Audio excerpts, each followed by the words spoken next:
Well, hi everybody. Good morning, afternoon, evening, wherever you are. We are at IMEX, the destination and hospitality show that also focuses a lot on the technologies that are driving the events industry.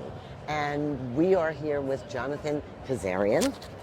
I got that right. You got that right. I have an amazing memory. And Jonathan is the CEO of Accelevents. Now, Accelevents has been around since before the pandemic, and when they primarily focused on live events, but very adeptly and swiftly started to think about the future, I think, of all events. So we're going to talk about what Jonathan's seen and how, first of all, Accelevents differentiates itself from all of these event companies here. Yeah, well, there's quite a few of us here, that's for certain.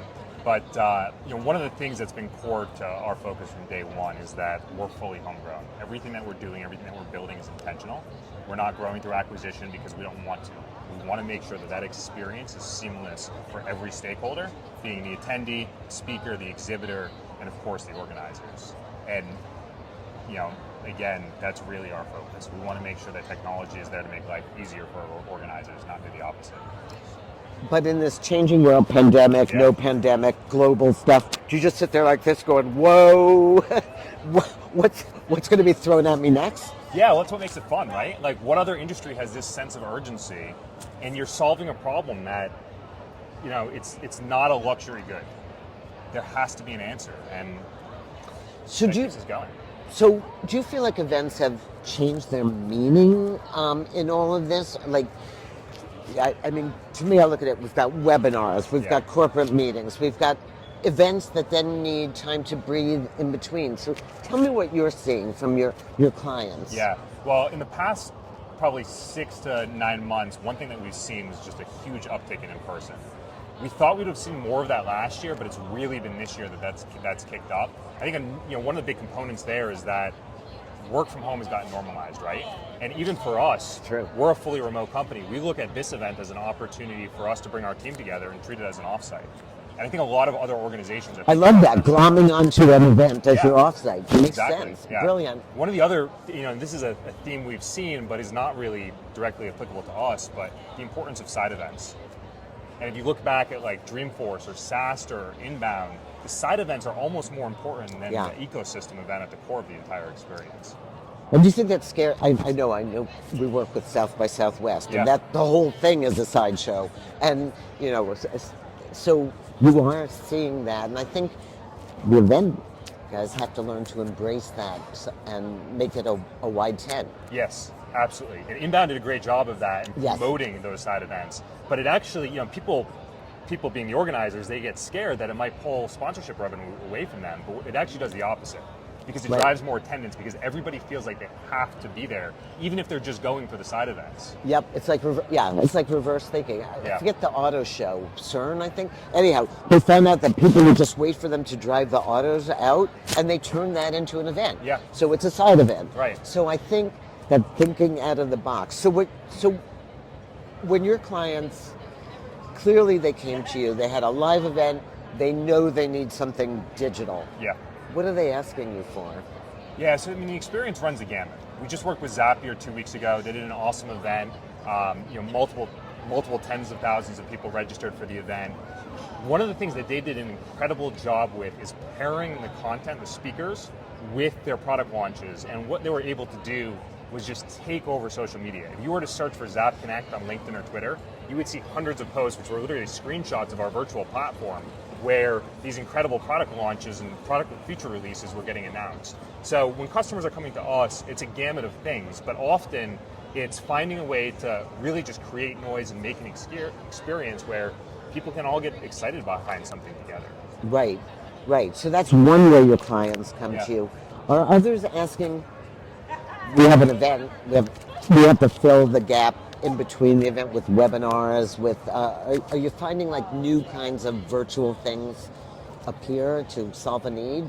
Well, it's really about thinking about the annual program, right? Yep. This is something that everyone's been talking about for the past 2 years now. Yep. But as people are coming to us and looking at us as a technology provider, they are focused right now on consolidation. They want one technology provider that's going to be able to facilitate the entirety of the in-person experience and virtual, so that they have that connected platform, so that they can supplement their in-person experiences with virtual at a higher frequency. And does that mean like training also, like training their staff, having their corporate meetings? So are they looking for one Uber answer? Yeah. Yeah.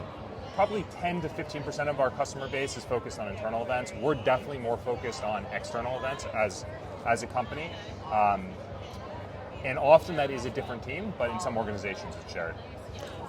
And so most live events Yeah. have something going on now in the hybrid world. And so give us like the range of what that means. Sometimes it's video on demand, sometimes it's actually being present. Do you get asked for like the whole range of experiences Yeah, there? I mean, in the events industry, we're always talking about accessibility, right? And being able to provide content for folks that are unable to attend an event for whatever reason it might be is a form of accessibility. And we're a huge advocate for that because... And are you guys mixing hybrid speakers on a platform? Yeah. Some are real, some are virtual, some are digital, and some are physical? What we're never seeing, and I frankly don't want to see, is virtual speakers with an in-person audience. To me, that doesn't make any sense. If you're investing your time, your money to go travel to an event, you should be face-to-face with the person that's presenting. Well, yeah, unless you're hidden in a jail cell somewhere. Sam Bankman-Fried, I'd go for that one. But I don't know if we need to hear him talk anymore. yeah, but I mean, there is, I would say, every once in a while, there's definitely exceptions to the rule, Yeah. but for the most part, it's the in-person content that's being made accessible to a virtual audience and made accessible on demand to that in-person audience. So let's talk about AI as a thread through everybody's life right now.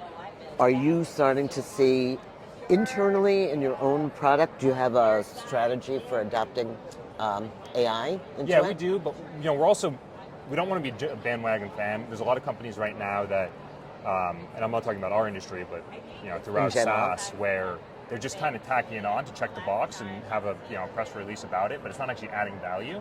If we're going to do it, we want to make sure it's there to add value, and we want to make sure that we're taking the data privacy concerns seriously and really understanding what are the implications of this data being shared with a model that we don't necessarily own. So that we feel like we owe to our customers, and we have a lot of larger scale corporate customers where it's a requirement anyway that we're putting that first. In terms of the opportunities out there, I mean, there's been 1,000 blog posts and other topics and ideas shared around that, so I don't think we need to reinvent the wheel there, but I think it's definitely going to be a bigger part of the experience going forward. Yeah, and I hope it takes the burden off a lot of events planners' miserable parts of their lives. Yes. And that's where I think it will be. What about other emerging technologies? Like, do you get nervous that you're not on a VR platform or an AR? I think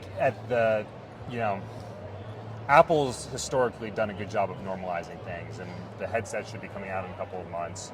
But it's at a price point where it's inaccessible. No. Yeah, I think it's enterprise to start. Right. They'll design cars together. Yes. Yeah. Yes.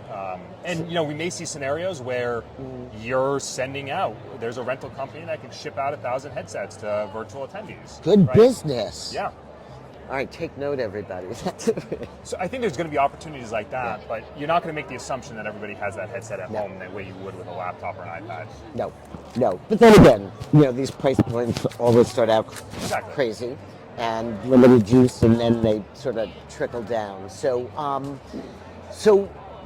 one last question, sort of on a personal level. So it's 2015. Did you see a hole in the events industry that you had to fill? I felt a hole. So I was working at a hedge fund. I was hosting some smaller events, and then my cousin at the age of 17 got diagnosed with cancer, wanted to do something for her, and I decided to rent out the aquarium in Boston to host a fundraiser. Oh, that is... And going into that event, I was looking around for technology to help me run it. Everything out there was either like crazy expensive, or the support was non-existent, or it's just like really old, bad tech. And that was kind of the catalyst. I'm like, okay, technology needs to make life easier for organizers. Events are hard enough. And then I spent the past 9 years trying to fix that problem. You rock. She'd be super proud. Yeah, that's amazing. I'm so glad I asked you that question. Yeah. So, Accelevents, website is accelevents.com. Yeah. And thank you. Thank you so much, Jonathan. Thanks for having me. Pleasure. Awesome. Yeah, Thank you. well done.